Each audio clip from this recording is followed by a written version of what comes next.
नमस्कार मित्रों, मैं अनामिका पांडे स्वागत करती हूँ आपके अपने चैनल सरल सुगम संस्कृत में। तो आज से हम लोग यूजीसी नेट जेआरएफ की प्रश्नोत्तरी स्टार्ट करने जा रहे हैं। तो आज यूनिट 1 से वैदिक अभ्यास प्रश्न की प्रश्नोत्तरी स्टार्ट करेंगे और हम लोग 25 प्रश्नों की प्रश्नोत्तरी करेंगे। तो चलिए फिर हम लोग स्टार्ट करते हैं। अगर वीडियो अच्छी लगे तो चैनल को लाइक शेयर और सब्सक्राइब ज़रूर करिएगा और कमेंट भी करिएगा। तो चलिए हम लोग स्टार्ट करते हैं। पहला प्रश्न है, आर्षेय ब्राह्मणम केन वेदेन संबद्धो अस्ति। आर्षेय ब्राह्मण किस वेद से संबंधित है? तो इसका सही आंसर हो जाएगा ए सामवेदेन। दूसरा क्वेश्चन है, कठोपनिषद केन वेदेन संबद्धा अस्ति। कठोपनिषद किस वेद से संबंधित है? तो इसका सही आंसर हो जाएगा सी कृष्ण यजुर्वेदेन। फिर चलते हैं हम लोग तीसरे क्वेश्चन की तरफ। शिक्षा वेदांगस्य को विषय। शिक्षा वेदांग का विषय क्या है? तो इसका सही आंसर हो जाएगा डी उच्चारणम। फिर हम लोग चलते हैं चौथे क्वेश्चन की तरफ। व्याकरणस्य कातर्षम किमस्ति। इसका सही आंसर हो जाएगा डी कल्पशास्त्रम।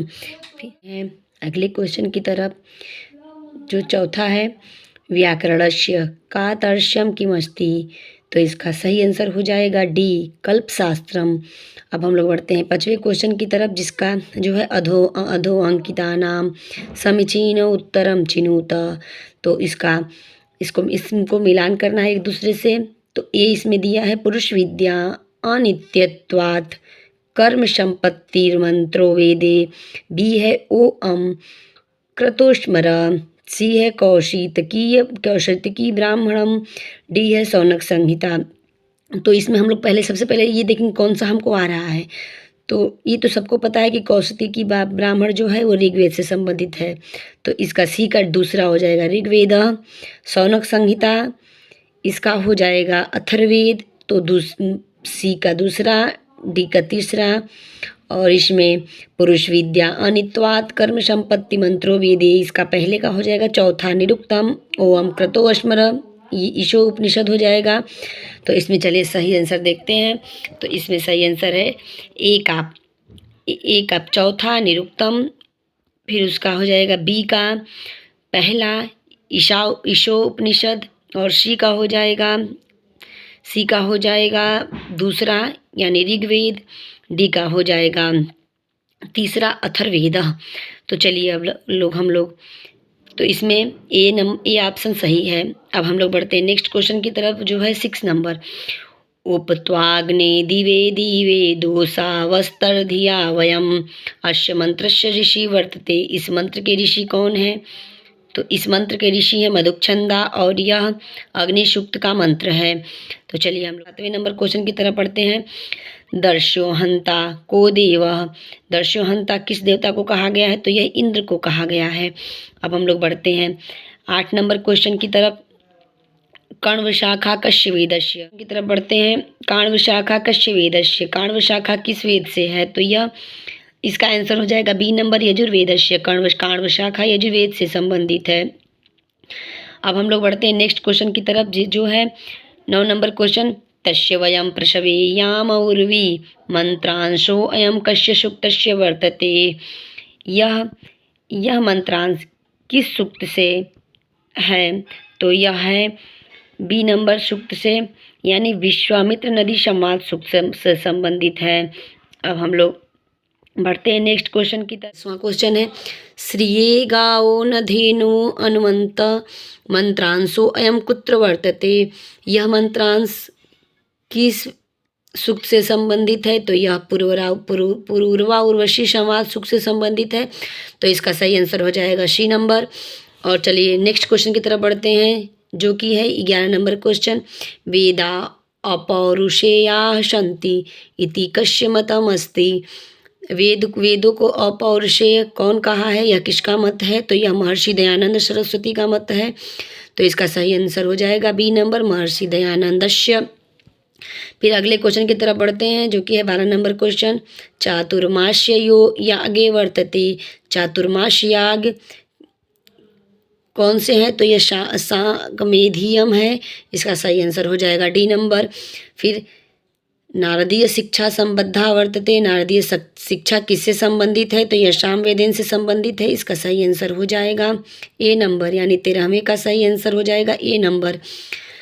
फिर चलिए नेक्स्ट क्वेश्चन की तरफ बढ़ते हैं। 14वां क्वेश्चन, समानाक्षराणि कति, समानाक्षराणि कितने हैं? तो यह 8 हैं, यानी इसका सही आंसर हो जाएगा सी।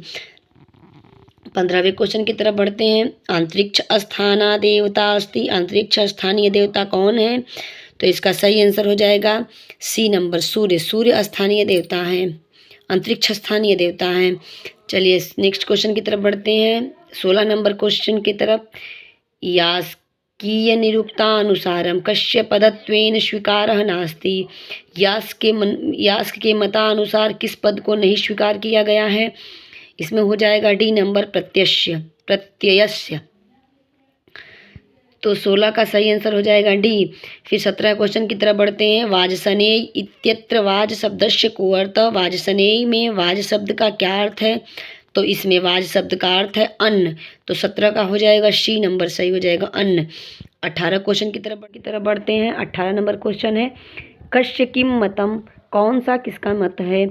तो इसमें पहले हम लोग एक साइड का अ ब श द पढ़ लेते हैं, उसके बाद फिर मिलान करेंगे। तो फिर अ दिया है अनर्थका ही मंत्रा, ब हो जाएगा सर्वाणि नामानि आख्यात जानी, स हो जाएगा षड्भाव विकारा, द हो जाएगा सर्वाणि नामानि आख्यात जानी न। अब इस साइड दिया है पहला दिया है नैरुक्त समय, दूसरा दिया है वासस्यायणी, तीसरा दिया है कौत्सः, चौथा दिया है गार्ग्य। तो इसमें देखते हैं पहले अनर्थका ही मंत्रा, यह जो है कौत्स ऋषि का है। तो इसमें हो जाएगा पहले का तीसरा, सर्वाणि नामानि आख्यात जानी, यह नैरुक्त समय से संबंधित है। तो इसका ब का हो जाएगा पहला, षड्भाव विकार, इसका दूसरा हो जाएगा वाष्यायणी। फिर द सर्वाणि नामानि आख्यात जानी न, यह हो जाएगा गार्ग्य, मतलब इसमें हो जाएगा। तो चलिए देखते हैं, इसमें हो जाएगा पहले का तीसरा, अ का तीसरा, ब का पहला, स का दूसरा और द का चौथा। तो इसमें पहला ऑप्शन सही है। चलिए नेक्स्ट क्वेश्चन की तरफ बढ़ते हैं। तो चलिए 19 नंबर क्वेश्चन की तरफ बढ़ते हैं। अन्नाद भूतानि जायन्ते जायन्नेन वर्धन्ते, यह मुक्ति कुत्र अस्ति, यह किस उपनिषद से है? तो इसका सही आंसर हो जाएगा डी, तैत्तिरीय उपनिषद से, यह तैत्तिरीय उपनिषद से संबंधित है। चलिए नेक्स्ट क्वेश्चन 20 की तरफ बढ़ते हैं।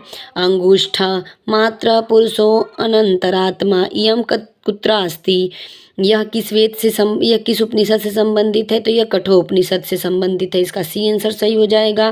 फिर 21 की तरफ बढ़ते हैं।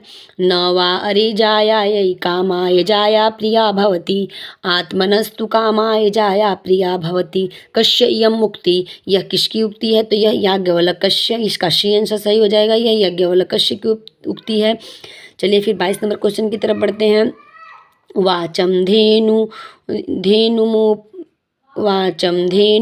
धेनु उपासित इति कुत्र उपदिश्यते, यह किस उपनिषद से है? तो यह बृहदारण्यकोपनिषद से है। तो इसका बी नंबर ऑप्शन सही हो जाएगा। चलिए हम लोग अब बढ़ते हैं 23 नंबर क्वेश्चन की तरफ। तो अधस्तानानां समीचीनम उत्तरम चिनुत, इसमें एक दूसरे के समीचीन कौन है वह उत्तर चुनना है। तो सामवेद जो है केनोपनिषद से है, मतलब सामवेद से संबंधित केनोपनिषद है। कृष्ण यजुर्वेद से संबंधित कठोपनिषद है। शुक्ल यजुर्वेद से संबंधित बृहदारण्यकोपनिषद है। ऐसा आदेश ऐसा यह तैत्तिरीय उपनिषद से है। तो इसका देखते हैं कौन सा ऑप्शन सही है। इसका ए नंबर ऑप्शन सही है। पहले का हो जाएगा चौथा, दूसरे का हो जाएगा पहला, तीसरे का हो जाएगा दूसरा और चौथे का हो जाएगा तीसरा। तो इसका ए नंबर ऑप्शन सही है। अब चलिए 24 नंबर क्वेश्चन की तरफ बढ़ते हैं। बृहति छंदस्य कियंतो वर्णा भवन्ति, यानी बृहति छंद में कितने वर्ण हैं? तो इसमें 36 वर्ण होते हैं। तो इसका सी नंबर ऑप्शन सही हो जाएगा। आध्यात्मिक व्याख्या पद्धतौ वेदे प्रयुक्तस्य अग्नि शब्दस्य कः अर्थः, यानी आध्यात्मिक व्याख्या पद्धति में वेद में प्रयुक्त अग्नि शब्द का क्या अर्थ होता है? तो इसका अर्थ होता है परमात्मा। तो आज यहीं तक हम लोग करते हैं, इसका मतलब 25 का सही ऑप्शन सी हो जाएगा। अब यहीं तक आज यहीं तक रहेगा 25 क्वेश्चन तक। अब इसके आगे कल देखा जाएगा। तो ये आप लोगों का तहे दिल से धन्यवाद। अगर वीडियो अच्छी लगी हो तो चैनल को सब्सक्राइब जरूर करें और नेक्स्ट वीडियो के लिए बेल आइकन को प्रेस करें। तो धन्यवाद मित्रों। नमः संस्कृताय।